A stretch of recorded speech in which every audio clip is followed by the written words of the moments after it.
Jumpa lagi dalam resensi buku atau majalah ya.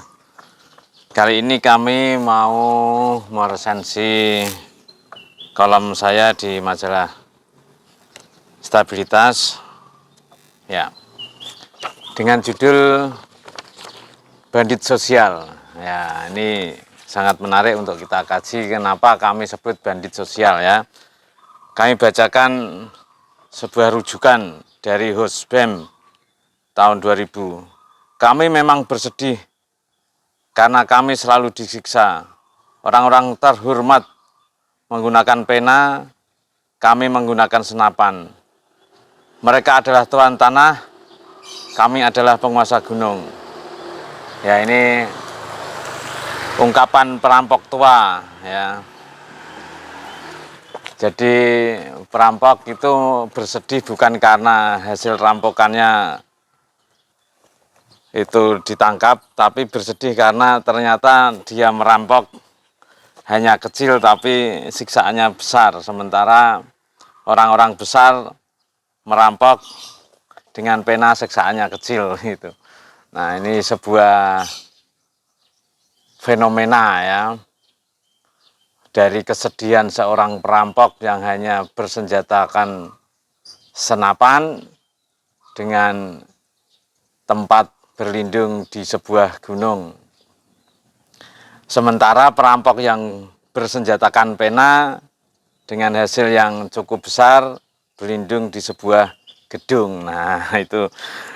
Nah, di dalam dunia nyata perampok yang tangannya ada senapan, namun pula perampok yang tangannya pemegang pena. Nah, senjatanya apa? Undang-undang dan peraturan mungkin ya. Sementara kalau perampok disenjatakan senapan kan kecil pendapatannya dan hukumannya bisa mati, bisa disiksa dengan berat. Tapi kalau perampok dengan senjatakan pena mungkin tidak sampai disiksa ya. Bahkan misalnya hartanya dikembalikan itu pun hanya sebagian kecil saja. Istilah Jawanya yang konangan.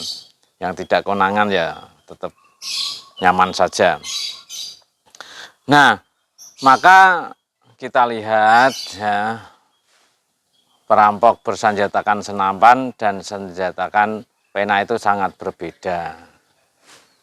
Ya, ini kenapa kami sebutkan bandit sosial. Maka bandit itu memang juga tidak mesti jelek. Nah, kalau dalam kisah Robin Hood ya, itu kan seorang bandit tetapi hasil rampokannya dibagikan. Dalam kisah Jawa Sunan Kalijaga itu juga mudanya seorang bandit, tapi hasil banditannya dibagikan ke masyarakat miskin. Nah itu. Tapi kini kalau kita lihat apakah bandit-bandit yang merampok anggaran negara itu dibagikan kepada rakyat? Tidak. Karena saya melihat televisi itu uang sampai kardus-kardusan, triliunan, emas sampai berkilo-kilogram. Itu kan malah hanya disimpan. Nah, itu yang sangat paradoks sekali ya. Sementara orang saja makan tidak bisa, itu malah uang dan emas dalam kardus. Nah, ini jauh dari istilah bandit sosial yang ada di dalam buku yang kami resensi kali ini. Meski negara atau penguasa menganggap kriminal, tetapi kenyataan yang dilakukan bandit ini adalah pembelaan terhadap masyarakat. Maka muncul kepahlawanan baginya, meski pemerintah menganggapnya sebagai musuh. Nah, kalau ini masih bagus. Kalau zaman VOC itu kan di Ponorogo, Imam Bonjol itu sebut bandit. Ya, karena merampok kekayaan Belanda, yang Belanda itu merampok kekayaan rakyat. Maka hasil rampokannya dikembalikan kepada rakyat. Itu juga disebut bandit sosial waktu itu. Ya, maka sebutan Belanda terhadap Diponegoro Imam Bonjol itu ya memang bandit. Ya, itu zaman VOC. Nah, apakah sekarang ada bandit sosial? Saya kira kok malah kayaknya enggak ada ya, malah bandit benar-benar membanditi APBN dan uangnya justru dikardusi. Ada beberapa tahun yang lalu ada uangnya yang ditaruh di tembok-tembok ditutupi dengan lukisan, ada yang di bak orang menganggap bak sampah di dapur itu, tapi ternyata uang yang sangat besar itu. Nah itu seandainya ketemu semua itu bisa untuk subsidi sekolah, ya tidak hanya makan gratis, termasuk buku gratis, seragam gratis, semuanya gratis. Tidak hanya cukup sampai SMP, tapi bisa sampai SMA, bahkan sampai perguruan tinggi. Kalau uang-uang yang menganggur hasil banditan itu ketemu dan bisa dibagikan lagi kepada yang membutuhkan. Nah itulah beberapa hal yang sangat prihatin bagi kita. Ya, mudah-mudahan ini pemerintahan baru bisa menangkap bandit-bandit yang berdasi, ya, bandit-bandit yang memegang peran penting dalam pemerintahan, bandit-bandit yang punya aturan main di dalam kenegaraan itu. Maka kami sebut dengan bandit sosial.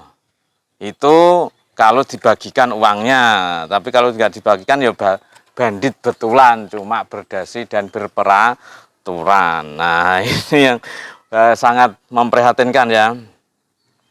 Maka di dalam sejarah itu memang banyak bandit sosial yang memang dia tidak bisa menuntut perubahan peraturan karena dalam kondisi negara terjajah. Yang membuat peraturan kan Belanda, sementara para bandit sosial itu pribumi, jadi sulit untuk menjadi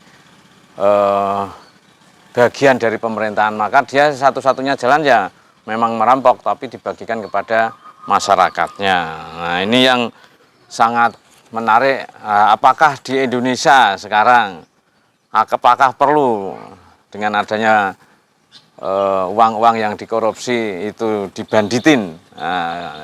Kayaknya ya susah juga, karena membanditin hasil korupsi itu ya bandit juga, bukan bandit sosial, karena nanti juga akan dinikmati sendiri. Nah, gitu. Maka mudah-mudahan ya bandit-bandit di negeri ini bisa segera diadili. Nasrul Minallah. Assalamualaikum warahmatullahi wabarakatuh.